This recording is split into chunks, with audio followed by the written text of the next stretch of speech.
ಅವಲಕ್ಕಿ ಒಗ್ಗರಣೆಗೆ ಬೇಕಾದ ಸಾಮಗ್ರಿಗಳು: ಈರುಳ್ಳಿ, ಮೆಣಸಿನಕಾಯಿ, ಕರಿಬೇವಿನ ಸೊಪ್ಪು, ಸಾಂಬಾರು ಸೊಪ್ಪು, ಕಾಯಿ, ಕಡಲೆಬೀಜ, ಸಾಸಿವೆ, ಉಪ್ಪು, ಅರಿಶಿನ ಪುಡಿ. ಫಸ್ಟು ಅವಲಕ್ಕಿಯನ್ನು ನೀಟಾಗಿ ತೊಳೆದಿಟ್ಕೊಂಡು ಬಸ್ಕೊಳ್ಳಿ. ನಂತರ ಅದಕ್ಕೆ ಬಾಣಲೆಗೆ ಎಣ್ಣೆ ಬಿಟ್ಟು ಸಾಸಿವೆ, ಜೀರಿಗೆ, ಕಡಲೆಬೀಜ, ಹಸಿರು ಮೆಣಸಿನಕಾಯಿ ಮತ್ತು ಈರುಳ್ಳಿಯನ್ನು ಆ್ಯಡ್ ಮಾಡ್ಕೊಳ್ಳಿ. ಇದನ್ನ ಚೆನ್ನಾಗಿ ಫ್ರೈ ಮಾಡ್ಕೊಳ್ಳಿ. ನೀಟಾಗಿ ಬ್ರೌನ್ ಕಲರ್ ಬರೋವರೆಗೂ ಫ್ರೈ ಮಾಡ್ಕೊಳ್ಳಿ. ನಂತರ ಅದಕ್ಕೆ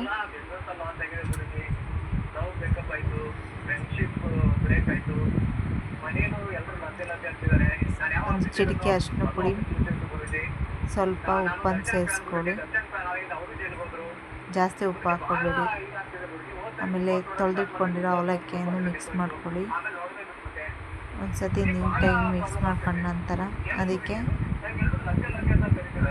ಸ್ವಲ್ಪ ಕಾಯಿ ತುರಿ,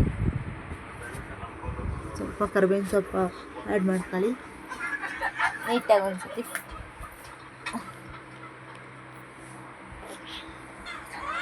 ಫ್ರೈ ಮಾಡ್ಕೊಳ್ಳಿ.